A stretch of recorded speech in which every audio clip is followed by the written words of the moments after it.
Thanks for the introduction, and thanks to the Theosophical Society for hosting tonight, for inviting me to my first ever webcast. And thanks to you all for coming out tonight. Tonight's topic you've already heard, and what I'd like to do is focus on some key principles of Buddhist meditation, especially as they're mapped in the early sources of Buddhist teaching. This isn't going to be a technique-centered talk. We'll do a little bit of that on Saturday when we'll have a meditation workshop. Tonight, I'd rather tackle some of the issues or what I think is central and at the heart of the path as it's mapped out, especially the meditative, contemplative path as it's mapped out in the earliest level of Buddhist texts. And so it's a little tricky because nowadays, especially in the form of Buddhism I've been trained in, there's a lot of emphasis on techniques and then debates about which technique is right, which is the best, which will get you enlightened, and that sort of thing. Interestingly, in the earliest record of teachings, that's not important. And what's important is pointing out key aspects of the inner life, key spiritual qualities, discussing the relationships between these qualities, giving some advice on how they can be cultivated, but there's none of the how-to manuals that are now very popular in Buddhism, especially American Buddhism. And I'll skip the cultural commentary, at least for now, on why we choose to emphasize that approach. So I want to explore some of the key inner qualities and some of the very important relationships between those qualities. And I'll start by highlighting two of them. A common misconception, which you perhaps don't share, but over the years it's been a common attitude or negative attitude towards meditation, Buddhist meditation in particular, is that it's passive. And perhaps from the context or the perspective of a very active, even aggressive, competitive, goal-oriented culture, sitting around in meditation, sitting quietly, turning one's attention inward, may seem passive.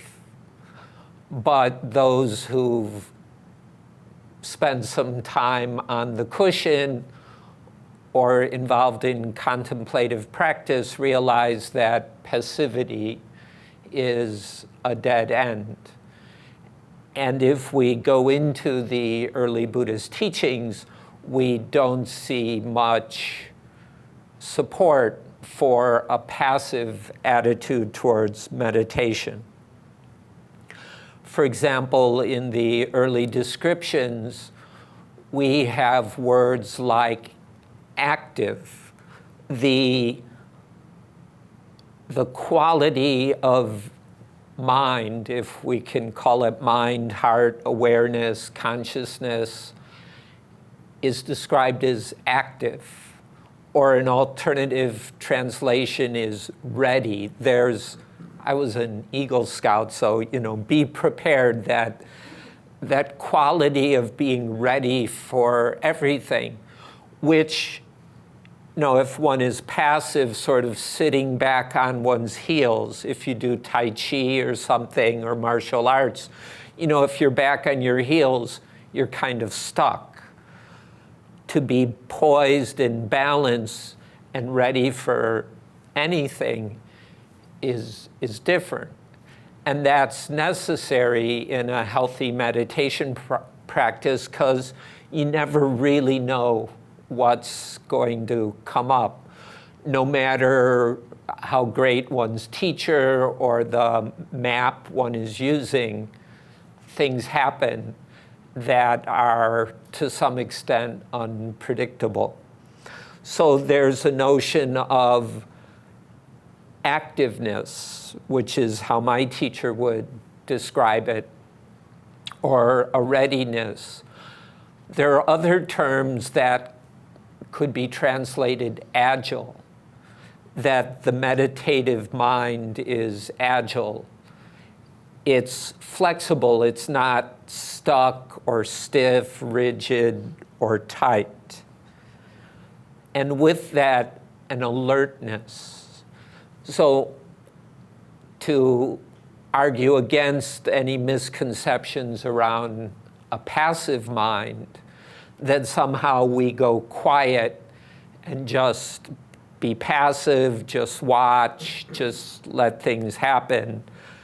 I think these are corrected, that kind of attitude is corrected by terms like readiness, agility, alertness, and also there's an emphasis on brightness.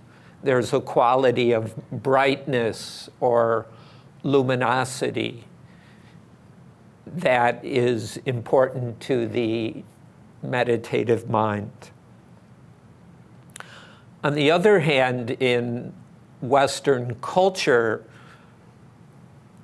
especially in the last few hundred years, where we've cultivated the rational mind, intellects, when science was separated from religion, from from philosophy and all that history, there's been perhaps the activity has often been cast as thinking. And there might be in our culture a bias towards rationally figuring things out.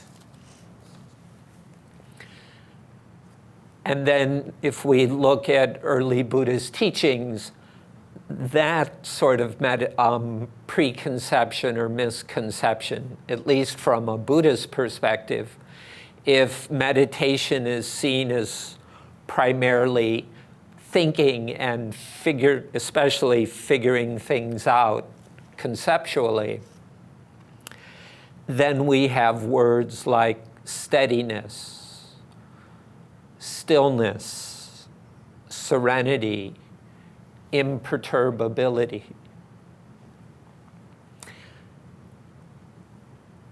And this approach is something that goes back to the very beginnings of Buddhism, when the Buddha proposed and described a middle way that avoids various extremes. So I've been mapping out one pair of opposites or extremes, a kind of passive quietism or an active intellectualism, overly active. And so the dynamic core that I want to begin exploring tonight is partly where these two meet, but where these two take the edge off of each other as well.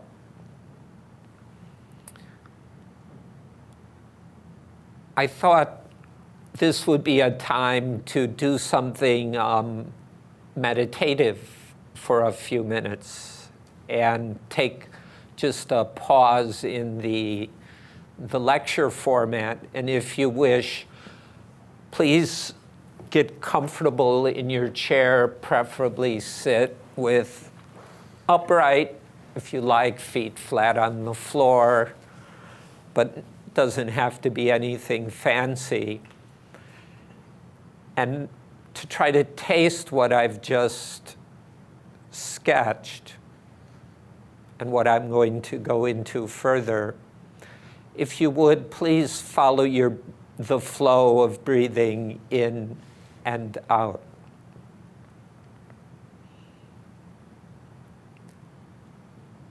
If you like, taking comfortable, relaxed breaths, letting the breath flow into the body, releasing the exhalations,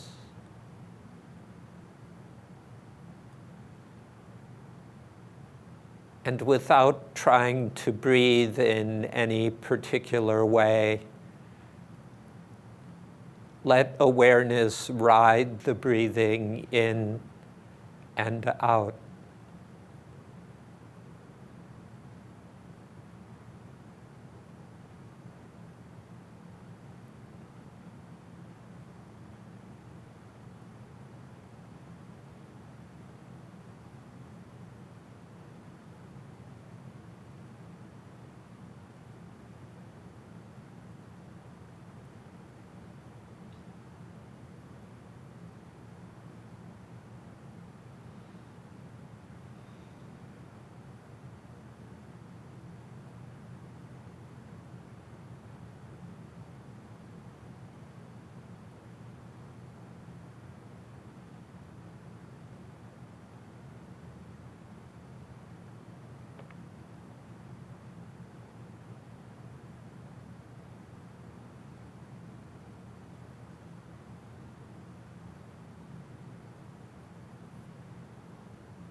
As awareness flows in and out with the breathing, perhaps you can discern some settling, releasing, calming. For some, this is more discernible on the exhalation, especially the latter part of it, to just let go of thoughts, tensions, goals, and simply release.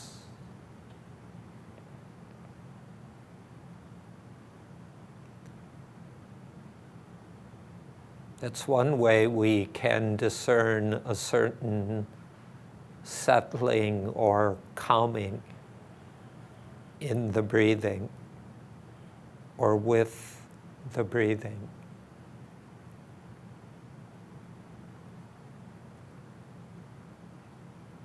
Yet at the same time, to breathe in is to bring in life energy.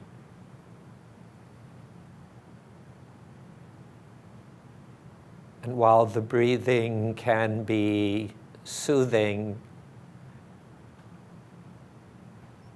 it's also energetic.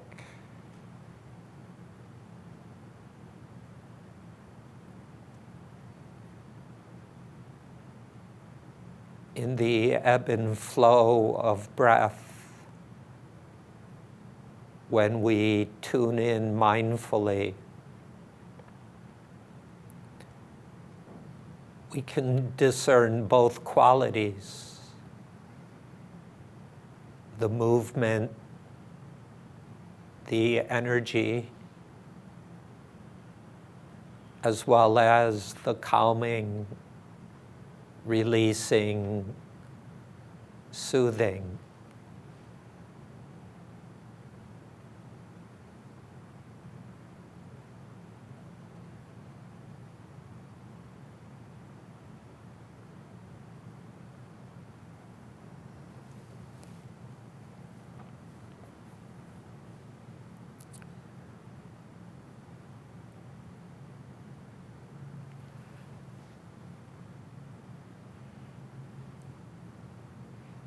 Tonight, I'm not here to promote a particular form of meditation.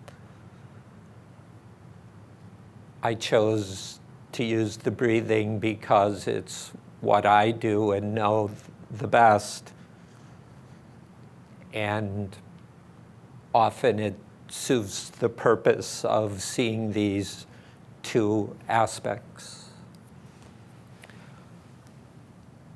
So if you like, follow your breathing for as long as you want, and I'll pick up again with the talk. The two qualities that I've been drawing attention to can be called serenity and insight.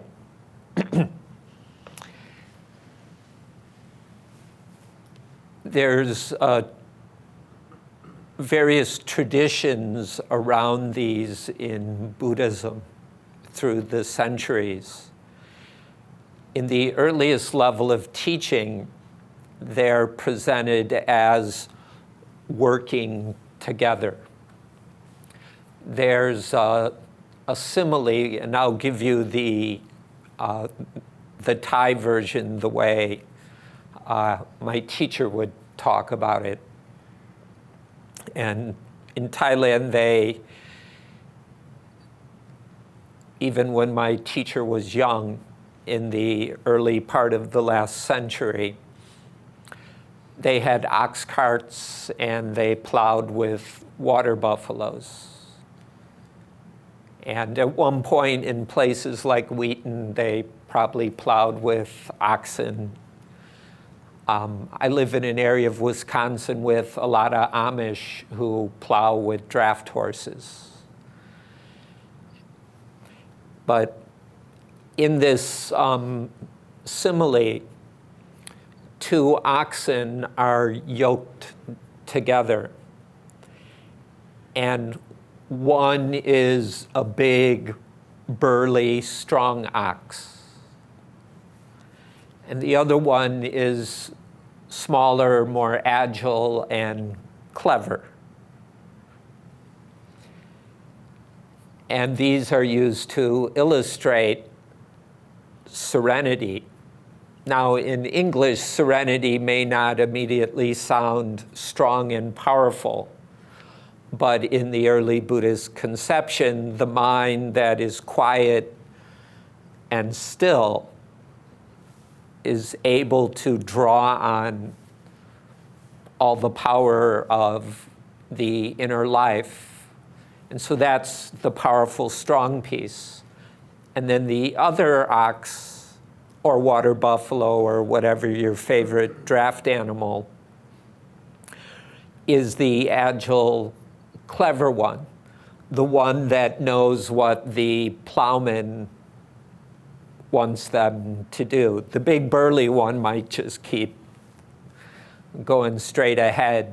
And so you need a smart one to respond to commands and wishes with the least resistance and hassle. So that's just one very old, more than 2,000-year-old simile of how these two qualities work together. So that's the point I'd like to focus on now, that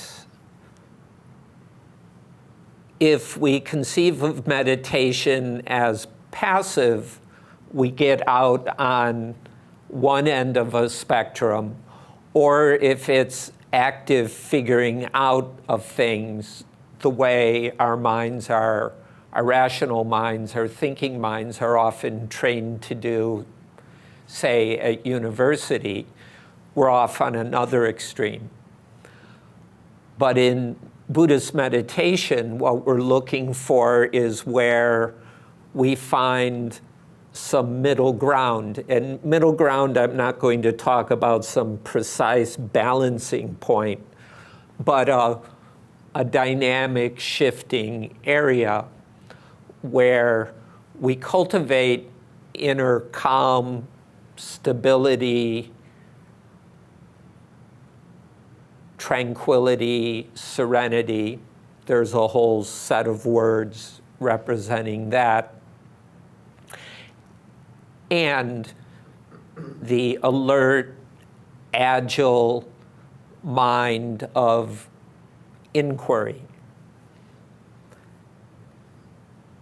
And finding where in each of us, where these two can meet and partner up, work together, seems to me crucial to a healthy contemplative practice. In early Buddhist teaching, without the calm, stabilizing, serene aspect, our minds are jumping around, they're easily distracted, and they're not very good at focusing. Or even in trying to figure things out, we can stir up anxiety, we get busy, we hurry ourselves, become impatient, and worse. So to rely on the calm, serene quality, which also provides strength, is crucial. And yet, if we camp out there, then where do we learn? We also need a quality of investigation, of inquiry. It seems to me in our culture, we don't know very much, although that's changing, how to do that without thinking. That's our primary form of inquiry and investigation, has been rational. But in early Buddhist teaching, there's room for the rational, but there's also, and this isn't just Buddhist, I think it runs throughout Indian, Chinese, and other traditions, that paying attention in a way that's looking, if you like, searching, inquiring. To me, it's partly holding a question, but not being in a hurry to get an answer. If we want or demand the answer, we get impatient. We've got a goal, which is highly promoted in our culture. And in some areas that has a place. But if you don't really know, and I would say in meditative practice, despite Buddhism is full of some pretty nifty maps, but they can seduce us into thinking we know, and all we do is know conceptually. And when we meditate, seems to me it's helpful to drop the pretense that we know and be open and inquire. And so goals get in the way. If we're looking for something and we've got a precise target, that can very well get in the way. So where do we balance the calm, stable aspect and the open, agile inquiry aspect? To me, this is a crucial part of meditation. There are a variety of techniques, Buddhist and other, that approach these two pieces in different ways. Tonight, I'm not here to talk about the relative merits of this or that approach. Rather, I would encourage whatever forms of meditation practice we use, whatever tools of inquiry we use, we explore this balance of serenity and insight. A little bit more on the term serenity. It can have a broad meaning that encompasses things like not being easily bothered by things. This is a quality we can cultivate throughout our lives, where we're relatively open and relaxed. We're not always anxious and reactive. It can include a quality of patience and equanimity, non-reactivity. Serenity can both be part of how we navigate all aspects of life and the world.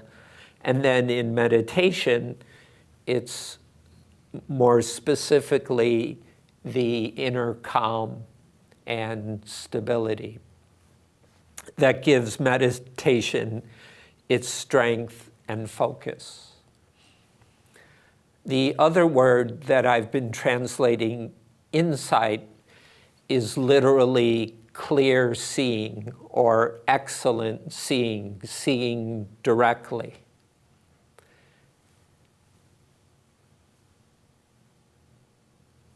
And so I'll leave those two words with you, because in the spirit of early Buddhist teachings, these aren't pinned down.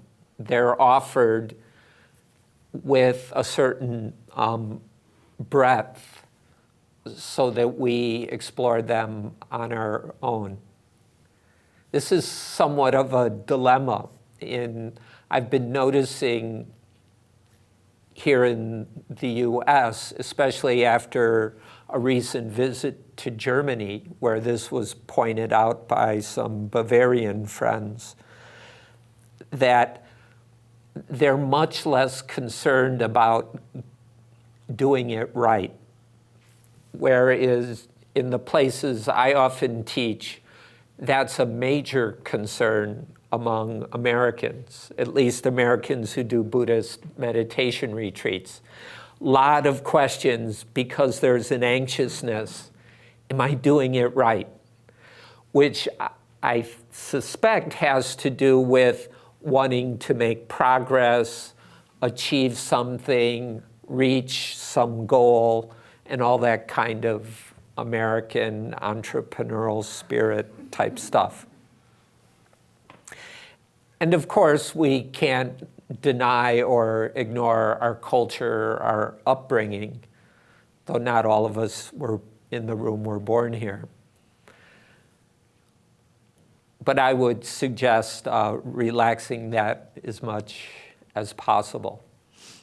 And the early Buddhist teachings weren't that concerned with spelling it out so you can get it right. It's more like giving you tools and principles and then figure it out, or I should say work it out, but not just conceptually. And finding the balance within the reality of our own lives, our own personalities, the circumstances we find ourselves in from day to day. So it's a dynamic, shifting reality, meaning there's not one set way to do it, even though it can at first seem comforting to be given, here's how to do it. But at some point, that just doesn't really work, as far as I can tell. So serenity and insight. Another part of the package here I'd like to draw on is a word that has, in later Buddhist tradition, been treated as a synonym of serenity.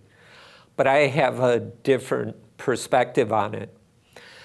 I'd like to now talk about a word, Samadhi, which is broadly used in Indian traditions. And it's the same word in Sanskrit as well as the Pali language of early Buddhist texts. Samadhi means, the root of it is to place the mind, to place or establish the mind on something. And then that root has two prefixes, one of which means pulling or gathering, and the other is together. Sang is together, a is to pull to gather, and da or di is to place or establish. The way I understand this then is attention is placed somewhere, and then in that placement, mind gathers and pulls, collects itself. In some Indian traditions, Samadhi is explained in terms of union. Theistic traditions give that certain perspectives. Buddhism is not theistic, so it doesn't have that part. But you could speak of unification of mind. So in this coming together, there's a unifying quality. In some of the ways that Samadhi is discussed in early Buddhist teachings, descriptors that I've already used tonight appear. Bright, agile, calm, imperturbable, pure, undefiled, stable. And so my reading is in the description of Samadhi, which is most often translated concentration, but I think it's one of the old Buddhist terms that's worth learning and coming to terms with. And partly it's just so central to all the schools of Indian spirituality that I know of, that in these descriptions of Samadhi, we have both of these qualities of serenity and insight represented. The agile, alert aspect and the calm, stable aspect. And so my reading is serenity and insight, which occasionally are used to describe the path, the spiritual path. The middle way in early Buddhist terminology is powered by the unified mind that has all these characteristics that I've talked about.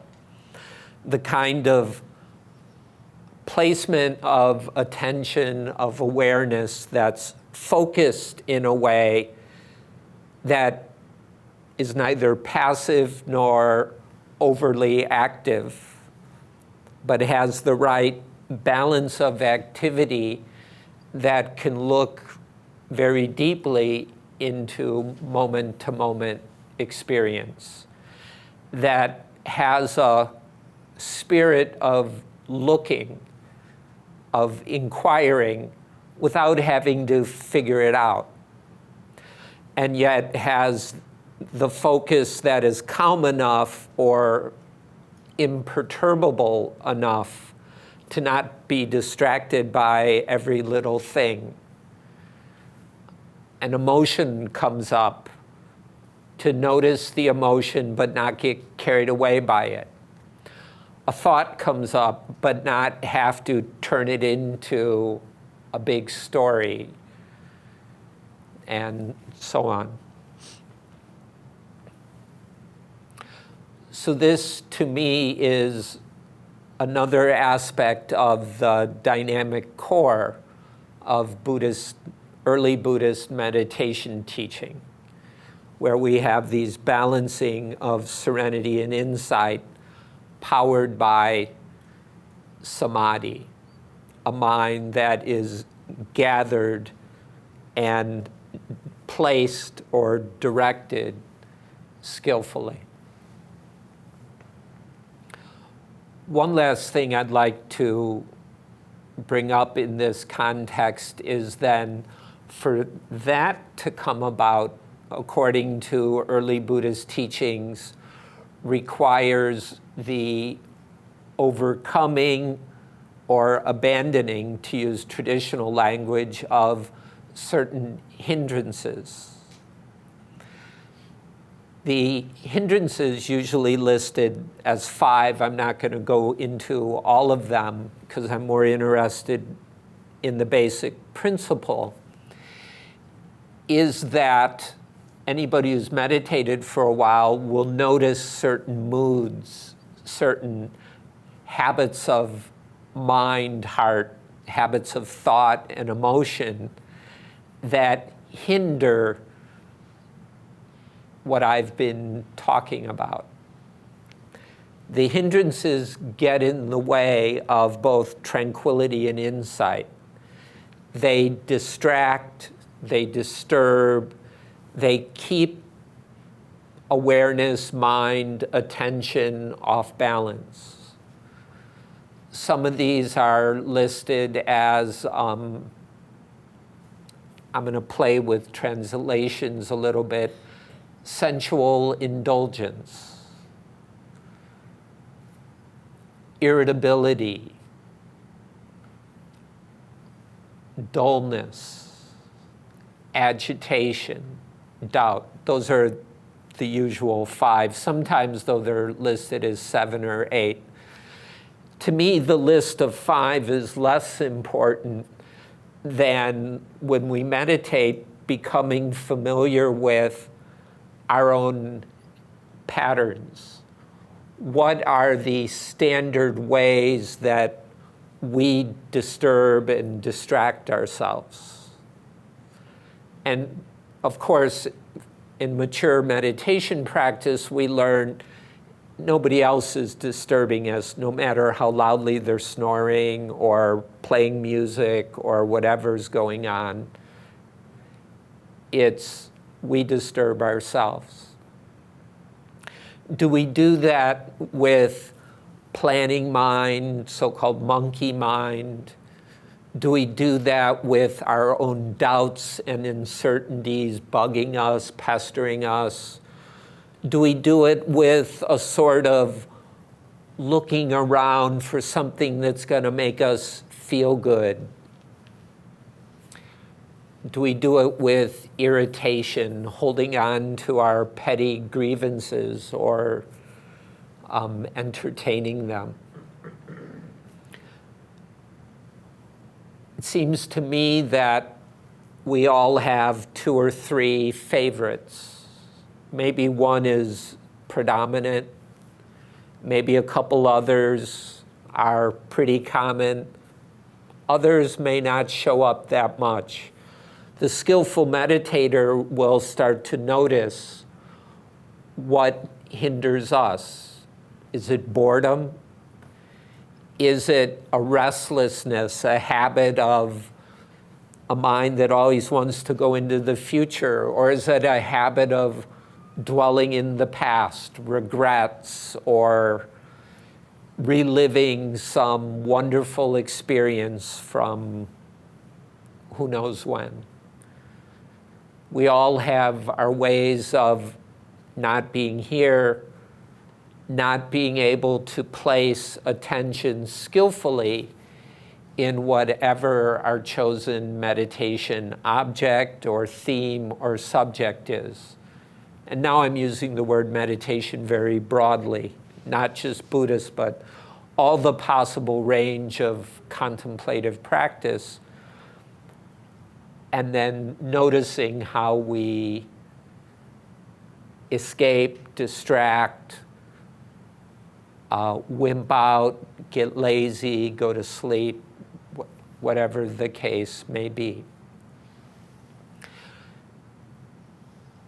When we recognize those, then we can learn how to be less distracted, less hindered, less troubled, less disturbed by them. And when we can put these disturbances or hindrances behind us, or at least let them relax, so maybe they're in the background rather than up front pestering us directly, then Samadhi can develop. And I'm trying not to be idealistic here where I'm trying to set the bar, it's got to be this purest, no distractions level. What I'm trying to suggest is maybe there's a bit of distractedness, but we can let that drop more into the background, focus on whatever our chosen theme or object may be, compassion, the breathing, whatever. And then the mind can find the right balance of tranquility or serenity and inquiry, insight. And that, according to early Buddhist teachings, is where the path of liberation emerges, in bringing together these qualities of serenity and insight and finding our own balance then and there, which is here and now.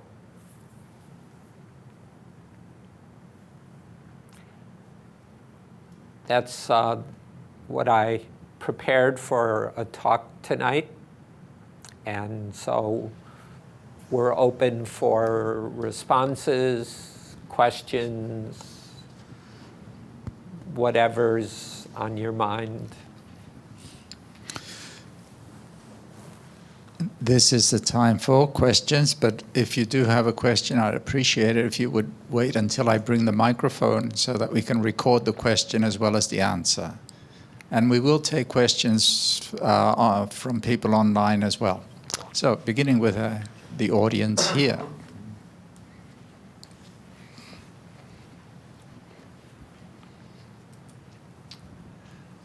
I had a question. Could you say a few words of how the notion of shunyata or emptiness arises through the meditation practice of samadhi, and what that insight or realization is, with that experience? Do you? Mm-hmm. In early Buddhism,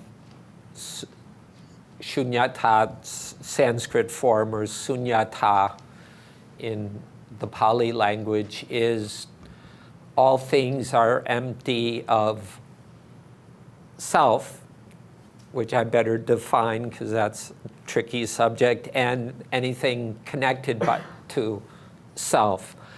And self, atta, atman in Sanskrit, is some abiding essence that we truly are.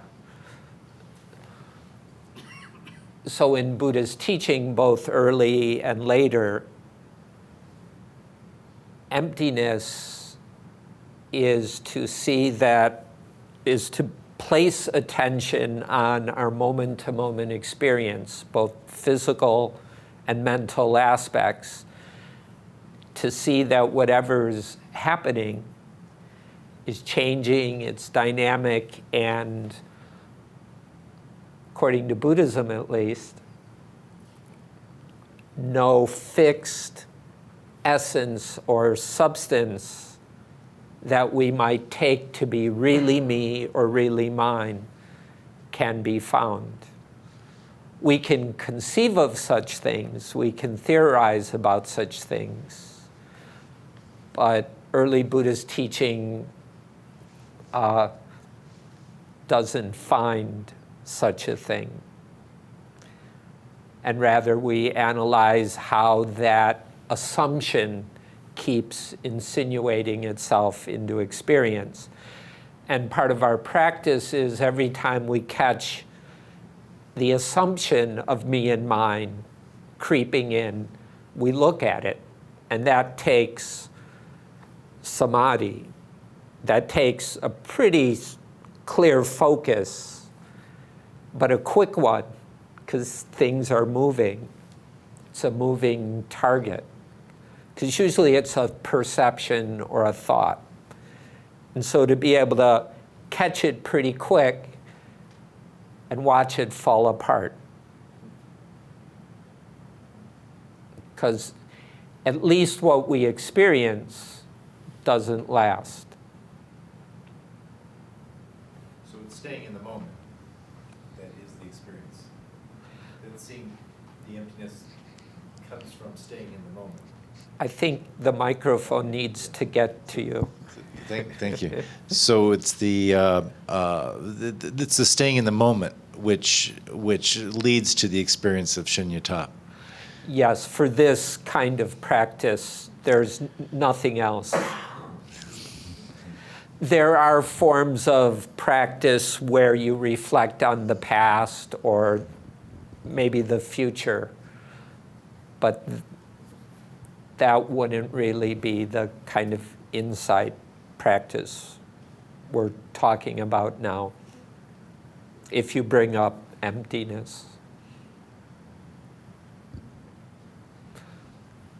I mean, conceptually, you can think about the past or the future to try to understand the concept, but experientially, there's only now. So in these early texts that you are talking about, weren't there different techniques for insight meditation and, calmness meditation, or there were, but they were not so separate as they seem to be in some traditions? I'll give my understanding, which not everyone will agree with. In the early texts, there's no reference to insight practices and calmness practices. That comes out of the commentarial tradition that developed hundreds of years later and was enshrined in texts that were codified 1,000 years after the Buddha. And then that came to dominate Buddhist teaching, both in so-called Theravada Buddhism, Mahayana Buddhism, Vajrayana Buddhism. So we'll hear about samatha or tranquility, serenity practices, and insight practices. And that way of thinking is now pretty common. But that terminology does not exist. The terms serenity and insight exist, but they seem to refer to inner qualities, not specific techniques. I would argue then that the techniques that are described, such as my own favorite, mindfulness with breathing, can be approached with balancing the two. Later commentary would say, no, that's a tranquility practice.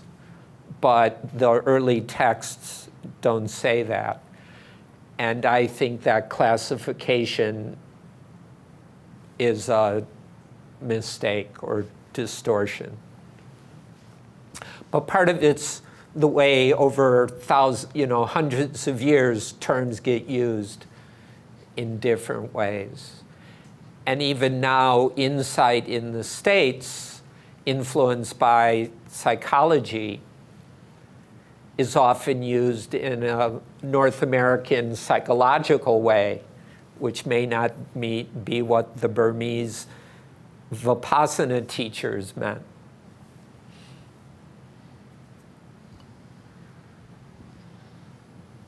Is Samadhi something I generate or create? Or is it simply something that I open to, an aspect that exists, and I find myself there? Somewhere in the middle.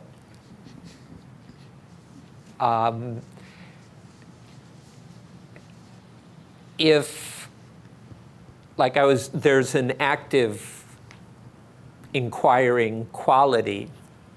So Buddhism would speak of you cultivate it. But if that cultivation is driven by ego, that ego stuff's going to cause trouble. So it depends when you ask, do I generate it? Is it the egoistic I, or is it just this inquiring, alert mind that's navigating the inner territory? But early Buddhism especially doesn't leave it for something that's just there to be discovered. I would say that the potential for it is innate, but it is something to actively cultivate.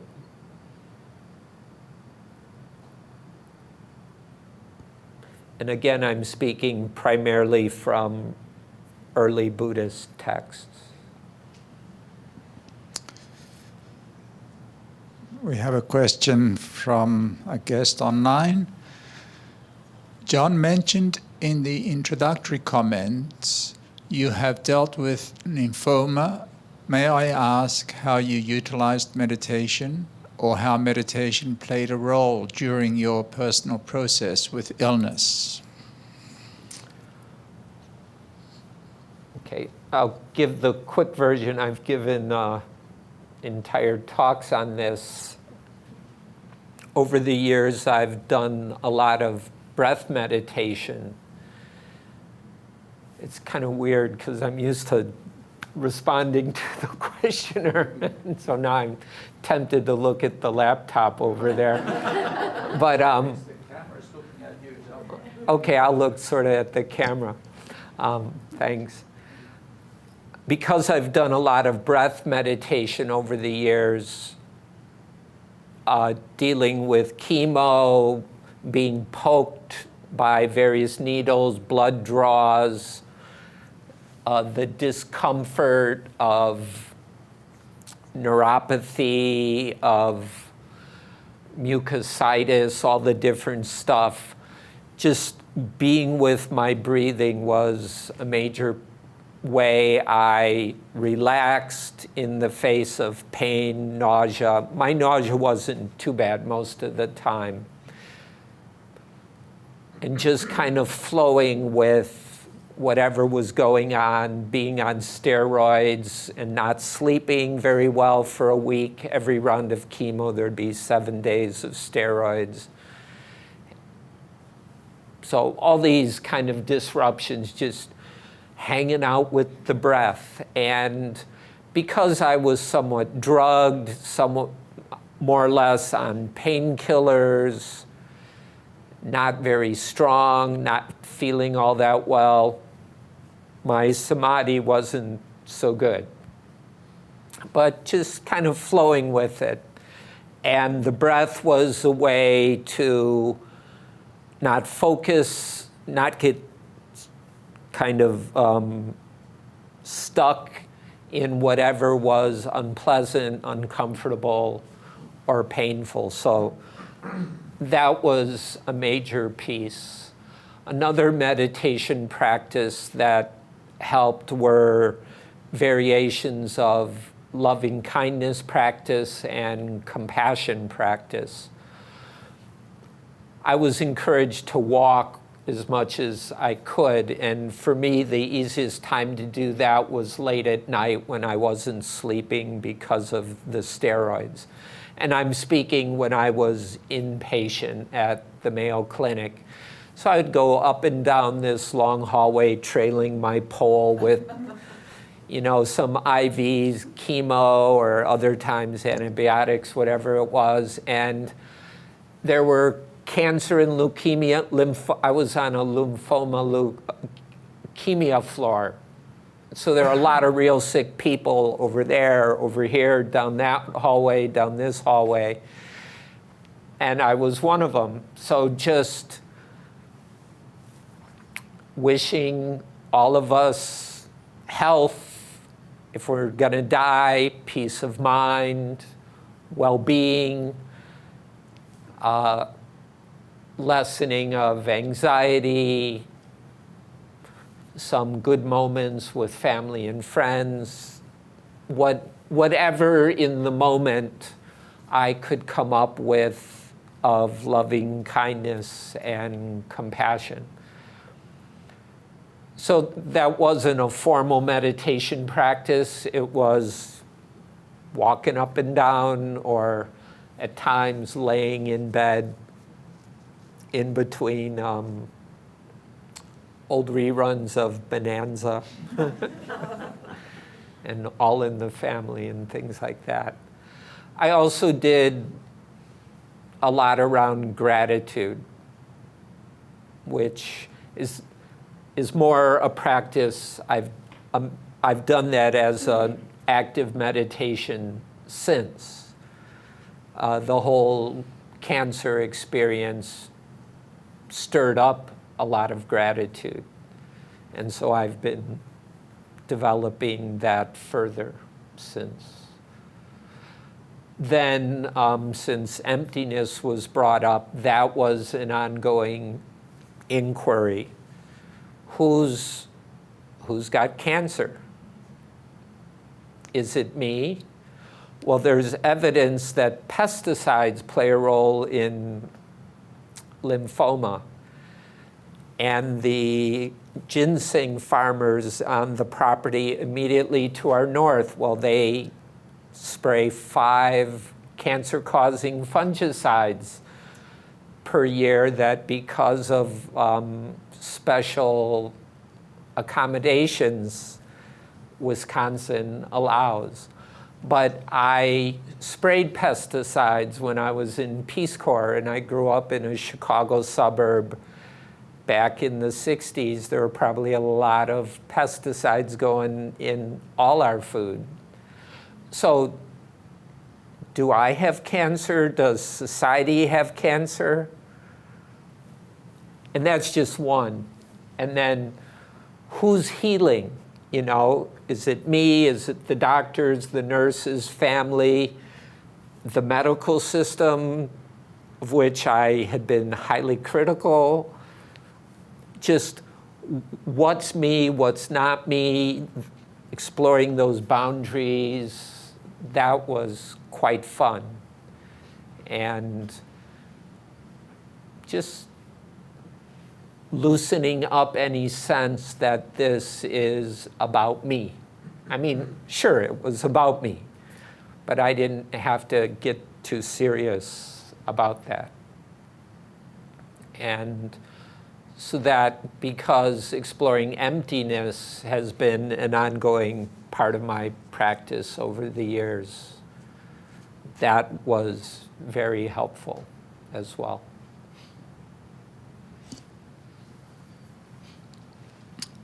Question from the back.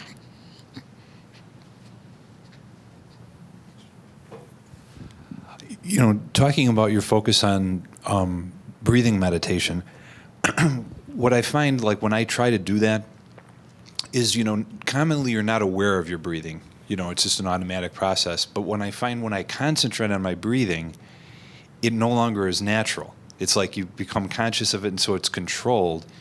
And I can never, and they say, well, don't control the breathing, just observe it. but I can never seem to get to that point. Is it just a matter of time and just keep trying? Have you found? You know what I mean?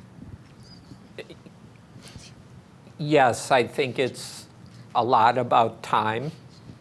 Like sometimes you forget to control it. But also, because it's common to, even in some places, to warn people against controlling their breathing. Though if you come from a yoga background and do pranayama, what's so bad about controlling your breathing? And I think there's a certain amount of room for experimenting with easygoing control. Partly to then learn how to relax control. So when this topic comes up, I think it's helpful to discern when an overt conscious control, and that when we pay attention to something, merely paying attention influences. And that's hard to avoid. And part of meditation is seeing how the quality of mind with which we pay attention influences. For example, you use the word trying. Well, it's how you try. If you don't try at all, you're just kind of aimless. But often trying is goal-oriented or ego-driven. So again, that's why exploring the calming aspect, but having a spirit of inquiry seems crucial to me. To notice if you pay attention to anything, the act of paying attention will influence. That's unavoidable. But we can start to see how that works and pay attention in ways where the influences are healthy. And we can drop overt control. But that's not always easy. And I personally, the way I learned to practice mindfulness with breathing, there's some room for controlling the breath. For example, some people tend to have shallow, anxious breathing. To intentionally deepen the breath can take the edge off the anxiety and allow people to settle down, be less restless, and so on. So there's such a thing as skillful control. On the other hand, that can become habitual.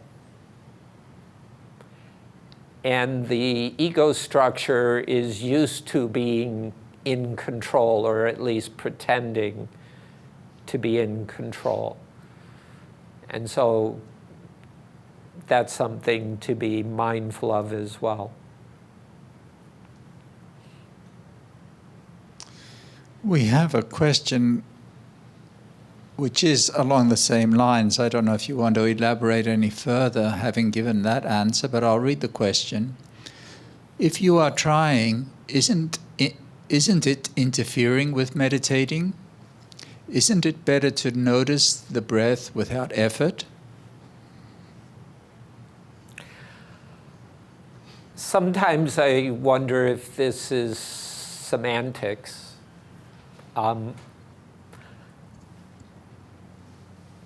In early Buddhist teaching, effort is considered crucial.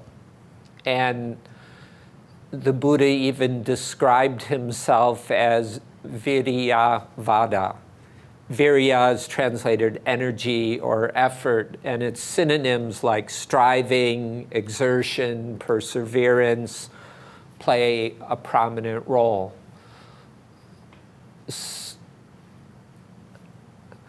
So to me, it's not about not making effort, but skillful, appropriate effort.